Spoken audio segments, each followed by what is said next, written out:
Congressman, I even just texted you. I'm so disappointed with what's happened over the last 2 or 3 days. There's no conversation. There's no give and take. There's no Kevin McCarthy. Let's do something together here. It was a great speech, perhaps, but is there any indication there's going to be any bipartisanship, and this is going to help the economy? No, they're going to keep talking about unity, but they don't want to unify behind anything that the American working class might actually want. So you couldn't have said it better than what you just said, Brian. You know, you talked about canceling the Keystone Pipeline. That's tens of thousands of union jobs. Union jobs, by the way, that pay a lot better than jobs for, say, solar and wind. Okay, on average, $20,000 better pay for oil and gas jobs than for solar and wind. And by the way, most of those jobs for solar and wind manufacturing, those are in China. Okay, so that's what Pete Buttigieg is talking about when he says other jobs. He's not talking about good-paying American jobs. And they need to confront this fact. And they need to confront the fact that when you drastically raise the minimum wage all of a sudden to $15 an hour, you're going to cut out millions of jobs across America. That's not according to me. That's according to the Congressional Budget Office.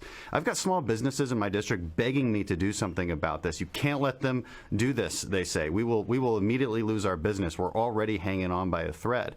So listen, here's what it comes down to. If you're going to claim that you're the party of the American working class, you actually have to support working. All right, that's a requirement to be a working class party, and they just won't do that. We had a meeting today, and we were saying, can you name one policy that was intentionally put out there by the Trump administration that would eliminate jobs? All we cared about was jobs, to the detriment maybe of other things. In fact, when you hear what Canada's perspective is, they are enraged. As much as they're happy to have a Democratic president and perhaps Donald Trump out, they wanted this XL pipeline. They know it's clean. They know it's passed 5 separate environmental tests put out by the Obama administration. It was going to be American steel that was made. I want you to listen to the Alberta Premier. His name is Jason Kenney. On this, what he says is a betrayal by Joe Biden. It's very frustrating that one of the first acts of the new president was, I think, to disrespect America's closest friend and ally, Canada. Evidently, he's a liberal in Canada. Dan, it isn't just me and you talking. There's a lack of logic here. Well, also, it's bad for the environment, all right? And this is what the radical left doesn't really care about the environment. This is really about the culture war to them. And for them, fossil fuels are just evil. They don't know why. They don't have to tell you why. You're stupid if you ask why. But they just want to tell you they're evil. Now, the truth is, when you build pipelines to transport oil and gas, you're doing it in a much cleaner and safer way than, say, transporting it by truck or by train.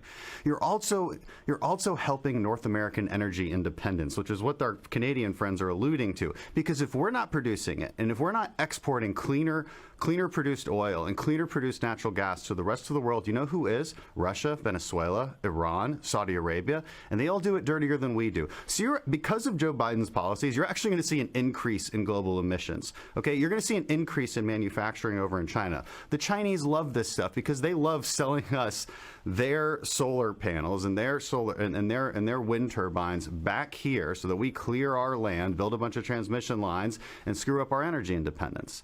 All right, this is what they love seeing. They love seeing the Paris Climate Accords going forward because they can keep polluting while our economy gets hurt, even though we're the ones, even under the Trump administration, that reduced carbon emissions more than any other country in the world. So this is actually bad for the environment. It's bad for the economy. It doesn't make any sense, but it's good for the radical left culture wars, which is really what they're after. What is also very interesting is we still get more fossil fuels from Canada than anybody else. We're their #1 customer.